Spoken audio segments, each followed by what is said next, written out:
चलो,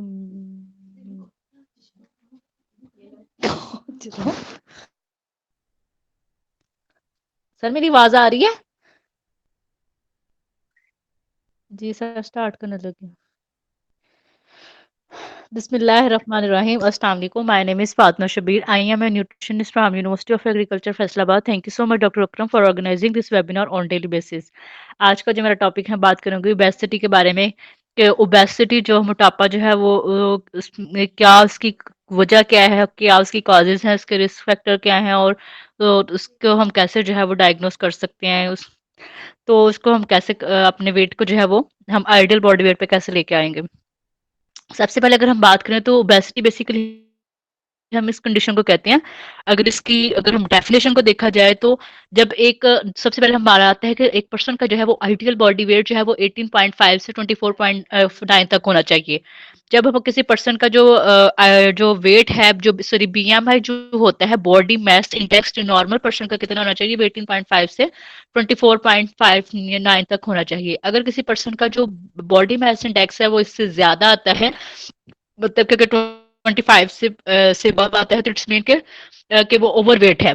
लेकिन अगर वो 30 से ज्यादा आता है तो इट्स मीन कि वो बेसिटी ग्रेड 1 में आ जाता है।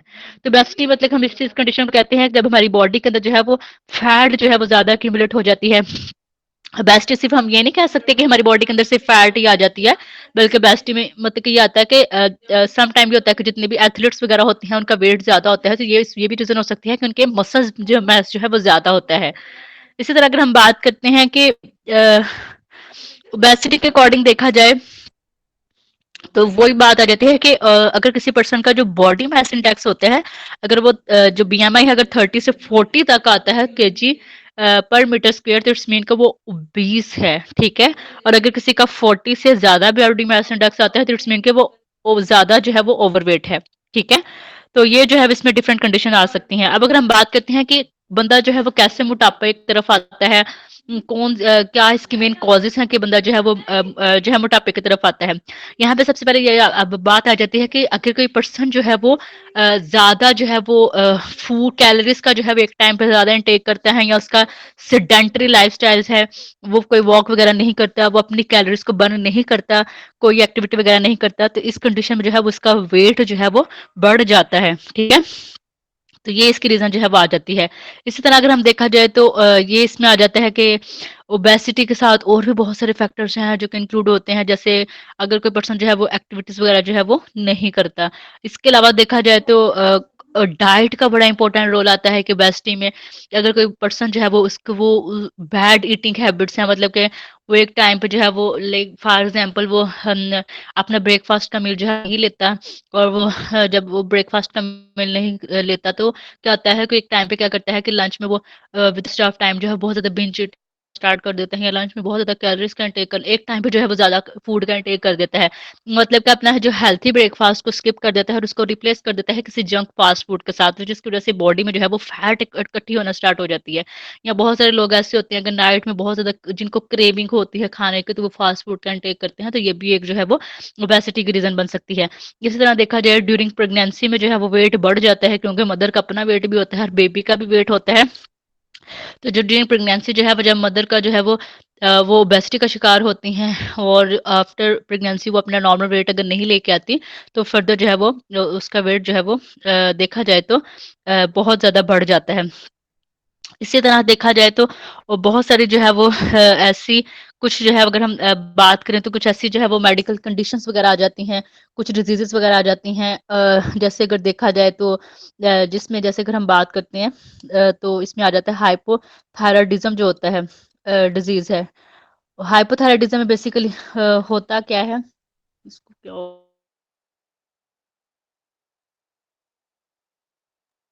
इसके अलावा अगर हम देखा जाए तो और बहुत सारी ऐसी इसके अलावा अगर हम देखा जाए तो और बहुत सारी ऐसी जो है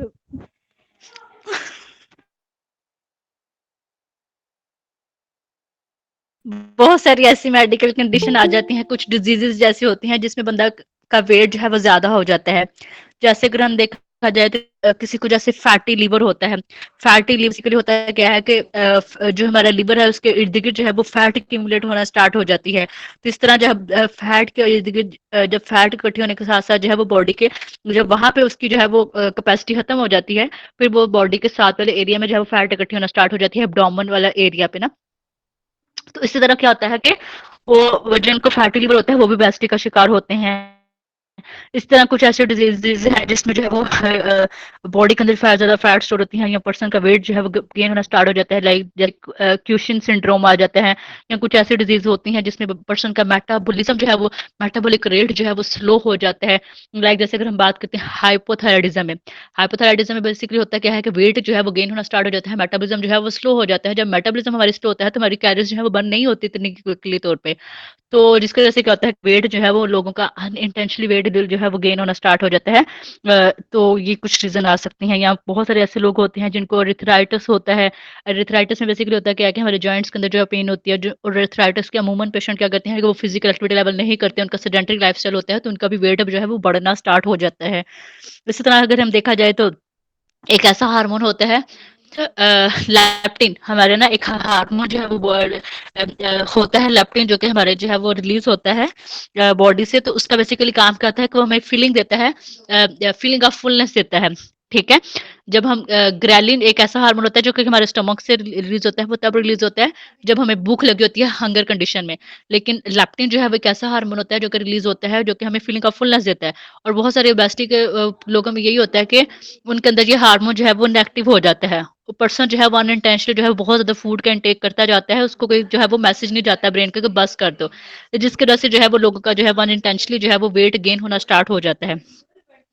इसी तरह अगर हम बात करें तो जो है इसमें आ जाता है जेनेटिक फैक्टर जो है वो बहुत ज़्यादा इसमें आ जाता है। किसी की जैसे अगर फैमिली हिस्ट्री में होता है, जैसे अगर देखा जाए तो किसी की अगर फैमिली हिस्ट्री में जो है वो होता है, ओबेसिटी है, पेरेंट्स हैं, तो आगे से बच्चा जो है वो भी क्या हो जाएगा, ओबेसिटी का शिकार होगा। कुछ जैसे जीन्स वगैरह होती हैं वो फैमिली से ही रन करती हैं बच्चों के अंदर, तो ये जो है वो इसकी कंडीशन जो है वो आ जाती हैं। और यहाँ तो कुछ ऐसी कंट्रीज होती हैं जैसे यूएसए वगैरह, या वहाँ पे अमूमन जो है वो लोग ज़्यादा ओबेसिटी का ही शिकार होते हैं। या लाइक जैसे देखा जाए जापान वगैरह में, और उनका क्योंकि कल्चर ही ऐसा होता है, लाइफस्टाइल इस तरह होता है कि वो जो है वो स्टार्टिंग डे से ही क्या होते हैं वो ओबेसिटी का जो है वो शिकार होते हैं। तो ये डिफरेंट जो है वो कंडीशन आ जाती हैं जो कि ओबेसिटी की जो है वो कॉजेज होती हैं। ठीक है।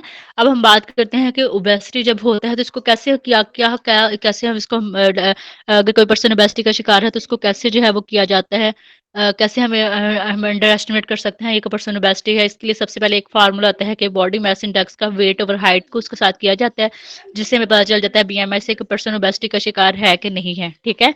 इसके अलावा अगर देखा जाए तो इसमें जो है हम मिड अपर आर्म सर्कमफ्रेंस को किया जाता है, मिड आर्म सर्कमफ्रेंस को जो है वो किया जाता है।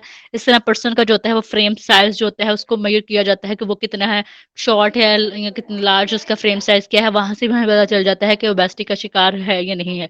इस तरह जो है वो वेस्ट हीप रेशियो जो है वो उसको मेजर किया जाता है कि पर्सन की जो है वो कितनी है नॉर्मल स्टैंडर्ड रेट में वो आ रही है कि नहीं आ रही है। तो इससे भी हम जो है वो देख सकते हैं कि पर्सन जो है वो ओबेसिटी का शिकार है कि नहीं है। इसी तरह हम जो है वो बॉडी फैट एनालाइजर को एक इंस्ट्रूमेंट होता है, उसके थ्रू हम चेक कर सकते हैं कि पर्सन ओबेसिटी का शिकार है कि नहीं है। उसमें पर्सन की सारा कुछ आ जाता है, उसकी बॉडी के अंदर कितनी फैट है, उसके अंदर विजरल फैट कितनी है। वैसे विजरल फैट लेस देन 4 होनी चाहिए, तो वो हमें बता देगा। अगर किसी की विजरल फैट जो है वो 4% से ज़्यादा होती है तो इट्स मीन कि वो पर्सन जो है वो ओबेसिटी का शिकार होता है। तो ये डिफरेंट कंडीशंस होती हैं जिससे हम मेजर कर लेते हैं कि पर्सन जो है वो ओबीस है कि नहीं है। ठीक है। तो ये इसमें रीजन आ जाती हैं। अब होता क्या है कि ये ओबेसिटी को मदर ऑफ डिजीज भी कहा जाता है। ओबेसिटी से ही फर्दर जो है वो क्रोनिक डिजीज स्टार्ट होती हैं। लाइक अगर हम बात करते हैं जैसे फैटी लिवर है, या हम बात करते हैं कि ये जो है वो पेनक्रियाटाइटिस भी इसी वजह से हो सकता है। या अगर हम बात करते हैं तो ये जो होता है फैटी लिवर है। इस तरह क्रोनिक हार्ट डिजीजेज जो जैसे हार्ट डिजीजेज जो होती हैं वो इसी वजह से होती हैं। उसमें बेसिकली होता है क्या है कि आर्टरीज के अंदर जो है वो प्लेक फॉर्मेशन हो जाती है। प्लेक क्या होता है, क्योंकि बेस्टनी में बेसिकली होता है क्या है कि हमारी बॉडी के अंदर फैट इकट्ठी हुई होती है। और फैट का बेसिकली काम क्या होता है कि उसने अपने अंदर जो है वो टॉक्सिन्स को एक्यूमुलेट करना होता है, इकट्ठा करना होता है। और टॉक्सिन्स ने हमारी बॉडी के अंदर क्या करना होता है, इन्फ्लेमेशन कॉज करनी होती है। ठीक है। इन्फ्लेमेटरी फैक्टर को बढ़ाना होता है, जैसे इंटरल्यूकिन है, साइटोऑक्सीजनेज वगैरह है, इन्फ्लेमेशन को बढ़ाना होता है, हमारी बॉडी के इम्यून सिस्टम को, डिफेंस को वीक करना होता है, बीस में इस तरह होता है, ठीक है। तो इससे बेसिकली होता क्या है कि क्रोनिक हार्ट डिजीज से बेसिकली होता क्या है कि आर्टरीज के अंदर जो है वो क्लॉट फॉर्मेशन हो जाती है, ब्लड जो है वो प्रॉपर्ली सप्लाई नहीं करता, जिसकी वजह से पर्सन को हार्ट अटैक के चांसेस भी हो सकते हैं, क्रोनिक आर्टरी जो डिजीज होती है। तो ओबेसिटी से फर्दर बहुत सारी जो है वो पर्सन को जो है वो कॉम्प्लिकेशंस वगैरह जो है वो हो सकती हैं। इसी तरह देखा जाए ओबेसिटी के पर्सन को और बहुत सारी चीज़ों को फेस करना पड़ता है, जैसे जब पर्सन का वेट बढ़ता है तो उसका जब वेट बढ़ता है तो उसका प्रेशर जो है वो उसकी टांगों पे पड़ता है, जब उसका वेट बढ़ता है तो मतलब कि प्रेशर जब उसकी जो बॉडी का उसकी टांगों पे आ पड़ता है, तो जिसकी वजह से पर्सन की जो लेग्स वगैरह होती हैं वो वीक हो जाती हैं। अक्सर ओबेसिटी के लोगों को जो है वो जॉइंट्स का इशू होता है, ठीक है, उनकी टांगे वगैरह जो है वो दर्द करती रहती हैं, तो इसकी यही रीज़न होती है।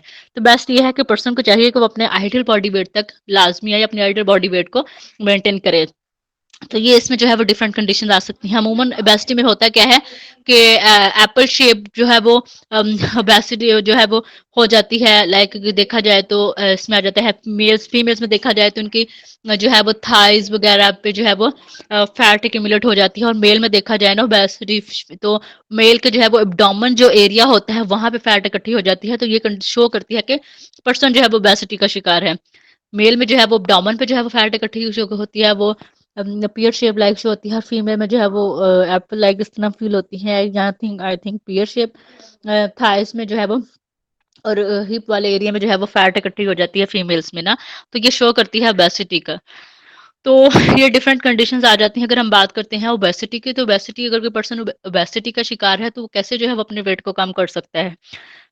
ओबेसिटी में मुश्किल नहीं है वेट को कम करना, ये इस बस ये है कि आइडियल आइडियल वे से जो है वेट को कम किया जाए। ये है कि एक वीक में जो है वो 0.5 पाउंड जो है वो उसको वेट कम किया जाए, ये एक जो है वो स्टैंडर्ड है, जो है वो लेवल है कि इस इतना जो है वो एक पर्सन को जो है 0.5 kg जो है वो अपना वेट जो है वो 1 kg जो है वो 0.5 kg वेट जो है वो उसको एक वीक में जो है वो कम करना चाहिए। मतलब कि ओबेसिटी में बेसिकली होता क्या है, बहुत सारे ओबेसिटी का शिकार होते हैं, उनको ये लगता है कि जब वो कॉन्शियस होते हैं अपने वेट कम करने को, तो वो एकदम जो है वो खाना खाना बिल्कुल छोड़ देते हैं, तो ये बहुत ज़्यादा बैड हैबिट होती है। इससे बेसिकली होता क्या है कि उनके जो है वो बॉडी और ज़्यादा वीक हो जाती है, उनके जो है वो बाल जो है वो गिरना स्टार्ट हो जाते हैं, नाखून वगैरह स्किन जो है वो बिल्कुल ड्राई रफ और स्केली सी हो जाती है, कैलोरीज वगैरह डेफिशिएंट वगैरह करने की वजह से। तो ये एक बहुत खतरनाक चीज़ होती है, उनका इम्यून सिस्टम भी वीक हो जाता है। तो बल्कि वो पर्सन का तो क्या होता है कि वो वेट तो कम हो जाता है, लेकिन वो दोबारा वेट गेन होने के चांसेस बढ़ जाते हैं जब वो अपने दोबारा जो है वो रूटीन में आता है। तो बेस्ट तो ये है कि आइडियल वे से जो है वो वेट को क्या किया जाए, कम किया जाए। मतलब कि 0.5 kg जो है वो एक वीक में वेट कम किया जाए। और बाकी बात ये आती है कि अगर एकदम जो है वो हमें ज़्यादा कैलोरीज को जो है वो कम नहीं करना चाहिए, बल्कि क्या करना चाहिए कि जितने वो पहले कैलोरीज ले रहा होता है उससे उसको सिर्फ जो है वो पर डे में 500 कैलोरीज को कम करना चाहिए, जिसने अपना वेट कम करना है। और जिसने अपना वेट गेन करना है उसको चाहिए कि जितनी उसकी पहले कैलोरीज हैं उससे एक्स्ट्रा जो है उसको 500 कैलोरीज को ऐड कर लेना चाहिए। तो एक आइडियल हेल्थी वे जो है वो बन सकता है वेट गेन करने का और वेट लॉस करने का।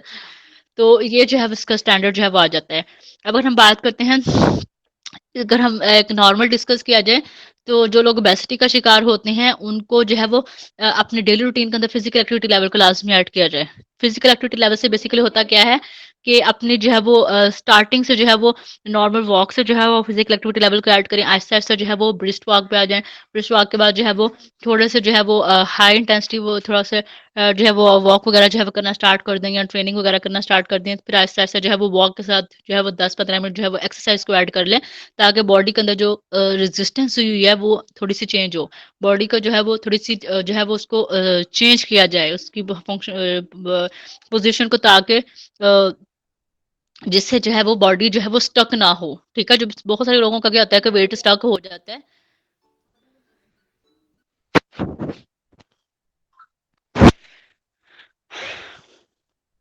बहुत सारे लोगों का क्या होता है कि वेट जो है वो स्टक हो जाता है।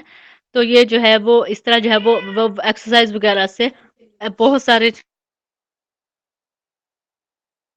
सारे लोगों का क्या होता है कि वेट जो है वो स्टक हो जाता है। तो इसको जो है वो वॉक या एक्सरसाइज से जो है वो उसको चेंज कर सकते हैं। इस तरह अगर हम बात करें तो ओबेसिटी को कम करने के लिए ये है कि बहुत सारे लोगों को क्या होता है कि रोटी या राइस को जो है वो टोटली स्किप कर दिया जाए, तो ये बहुत ज़्यादा बैड हैबिट है, बल्कि ऐसा नहीं करना चाहिए। ये है कि आप उसको जो है वो कॉम्बिनेशन में जो है वो ग्रेन्स वगैरह को ले लिया जाए। जैसे रोटी अगर किसी ने इंटेक करनी है तो उसको बेस्ट ये है कि आप उसको मल्टीग्रेन जो है वो रोटी का इंटेक कर लें, या ये है कि अपने जो है वो टाइम फिक्स को लाजमी देखें, टाइम फिक्स होना चाहिए उसके हर मील की, और प्रॉपर जो है उसका वाटर का इंटेक होना चाहिए, प्रॉपर वॉक का टाइम होना चाहिए। तो इस तरह जो है वो इस तरह देखा जाए तो वो वाले फूड का इंटेक लेना करना चाहिए जिनमें फाइबर ज़्यादा होता है, जो कि एकदम जो है वो फाइबर का बेसिकली काम क्या होता है कि उसने हमारी बॉडी से बैड कोलेस्ट्रॉल वगैरह को जो है वो रिमूव करना होता है। तो इस तरह जो है वो ओबेसिटी वाले पर्सन को चाहिए कि वो जूसेस के और शेक वगैरह की जगह जो है वो क्या करे कि रफ फॉर्म में जो है वो सैलड फ्रूट्स वगैरह का इंटेक करे। ज़्यादा अच्छा है फ्रूट जूसेस या वेजिटेबल जूसेस जो भी होते हैं उनके बजाय जो है वो उसको रफ फॉर्म में जो है वो फ्रूट सैलड वगैरह का इंटेक किया जाए तो ज़्यादा अच्छा होता है। और फाइबर को लाजमी ऐड किया जाए, एटलीस्ट 25 से 35 ग्राम फाइबर पर डे लाजमी जो है उनका इंटेक करना चाहिए। इसके अलावा अगर देखा जाए तो जो मिल्क का इंटेक करना है तो लो फैट मिल्क का इंटेक किया जाए, ठीक है। तो एक जो है वो बेस्ट ऑप्शन बन सकती है। इसके अलावा देखा जाए तो बेस्ट कॉम्बिनेशन इसमें ये होता है कि बेस्टी वालों को चाहिए कि अपने 3 मेजर मील लाज़मी टेक करें और 3 जो है वो माइनर मील का भी लाज़मी टेक करें। जैसे प्री ब्रेकफास्ट में वो डिफरेंट फॉर्म कंडीशन डिफरेंट जो है वो ले सकते हैं, किसी फ्रूट का इंटेक कर सकते हैं, किसी नट्स वगैरह का इंटेक कर सकते हैं। इसी तरह जो है वो ब्रेकफास्ट में जो है वो कोई brown bread, cereals, oats cereals वगैरह जो है वो इंटेक कर सकते हैं। साथ कोई एग वगैरह का इंटेक लाज़मी करें। हाई प्रोटीन डाइट लें। प्रोटीन से बेसिकली होता क्या है कि थर्मोजेनेसिस होता है। थर्मोजेनेसिस से क्या होता है कि बॉडी के अंदर जो है वो कैलोरीज जो है वो बर्न होती हैं, ठीक है। तो इसी तरह जो है वो स्नैक में ऐड करें। स्नैक में जो है वो डिफरेंट कोई स्वीट पोटैटो इस तरह एक्सेट्रा जो है वो फॉक्स नट वगैरह ले सकते हैं। इसी तरह अगर देखा जाए तो लंच में जो है वो बहुत सारे लोगों को क्या आता है कि ओबेसिटी है तो हम जो है वो दोपहर का खाना स्किप कर देंगे। ये बहुत बैड हैबिट है, बल्कि लंच का भी प्रॉपर एक मील है, इसका भी टेक करना चाहिए। इसमें जो है वो फ्रूट कोई सैलड वगैरह वेजिटेबल सैलड भी ले सकते हैं, या रोटी वगैरह भी सैलड के साथ जो है वो इंटेक कर सकते हैं, या सालन वगैरह। और रायते की कंजप्शन जो है वो लाजमी की जाए। इसी तरह जो आ जाता है स्नैक टाइम 3 में 2 में जो है वो 4 से 5 बजे के दरमियान उनको चाहिए कि कोई ग्रीन टी वगैरह जो है वो उसका इंटेक कर लेंगे, पीनट जो है वो उसका लाजमी इंटेक किया जाए। तो ये जो है इस तरह अगर हम डिनर के अकॉर्डिंग देखा जाए तो डिनर में जो है वो चाहिए उनको चिकन के पीसेस के ले लें, या फिर जो है वो कोई सूप वगैरह इंटेक कर लें। तो ये एक हेल्थी ऑप्शन बन सकती है ओबेसिटी पेशेंट के लिए। इसी तरह जो है वो रात को सोने से पहले जो है वो 1 ग्लास दूध में जो है वो सीलियम हस्क जो कि एक फाइबर का रिच सोर्स है, इसमें सॉल्युबल फाइबर तो है ही है, साथ ही इनसॉल्युबल फाइबर भी है। और सॉल्युबल फाइबर का काम क्या है कि वो बैड कोलेस्ट्रॉल का काम करेगा, ग्लूकोज के एब्जॉर्प्शन को मेंटेन करेगा। और इनसॉल्युबल फाइबर क्या करेगा कि हमारी जो बॉल की मूवमेंट होती है उसको रेगुलेट करेगा, कॉन्स्टिपेशन वगैरह से प्रिवेंट करेगा। तो इस तरह जो है ये फर्दर जो है वो कॉम्प्लिकेशन से भी प्रिवेंट करते हैं अगर हेल्थी डाइट और चॉइसेस को जो है वो अगर ऐड किया जाए अपने डेली रूटीन के अंदर। तो इस तरह वॉक जो है वो उसको लाजमी किया जाए। स्पेशली मैन को चाहिए कि वो 1 मिनट में जो है वो 120 स्टेप्स करें लाजमी, और वोमेन को चाहिए कि 1 मिनट में 100 स्टेप्स जो है वो करें। तो ये बेटर वे में जो है वो उनका वेट जो है वो कम कर सकते हैं। और वाटर की कंजप्शन जो है वो लाजमी की जाए, एटलीस्ट 8 से 10 ग्लास पर डे। और अगर हम वॉक अगर हम देखा जाए तो स्लीप अवेक साइकिल का बड़ा रोल है। स्लीप अवेक साइकिल जब हमारा मेंटेन नहीं होता प्रॉपर जो है वो टाइमिंग उसकी अगर हम नहीं होती तो इससे भी बॉडी में जो है वो फैट जो है वो इकट्ठी होना स्टार्ट हो जाती है, बॉडी के हार्मोन्स जो है वो इम्बैलेंस होना स्टार्ट हो जाते हैं। तो ये सारा सिस्टम जो है वो डिस्टर्ब हो जाता है। तो बेस्टी वाले पर्सन को चाहिए कि अपना जो है वो स्लीप अवेक साइकिल जो है वो उसको भी एडिक्वेट रेस्ट वगैरह ले। तो एक अच्छा हो सकता है हेल्थी वे से जो है वो उस पर्सन का जो है वेट जो है वो कम हो सकता है। और स्ट्रेस फैक्टर जो है उसका ज़ीरो होना चाहिए, अपना माइंड जो है उसका रिलैक्स होना चाहिए, फिर ही जो है वो वेट कम होगा। और स्ट्रेस की वजह से बेसिकली होता क्या है कि हमारी बॉडी के अंदर एक हार्मोन होता है कॉर्टिसोल हार्मोन, उसका लेवल बढ़ जाता है। और कॉर्टिसोल हार्मोन का काम क्या होता है कि हमारी बॉडी के अंदर फैट को इकट्ठा करता है। तो ओबेसिटी वाले पर्सन को चाहिए कि अपना स्ट्रेस फैक्टर जो है वो उसको वो भी जो है उनका कम होना चाहिए। तो ये था आज का topic. Thank you so much sir, मेरा टॉपिक कंप्लीट हो गया। बाकी आगे हाजिर कंटिन्यू करती हैं।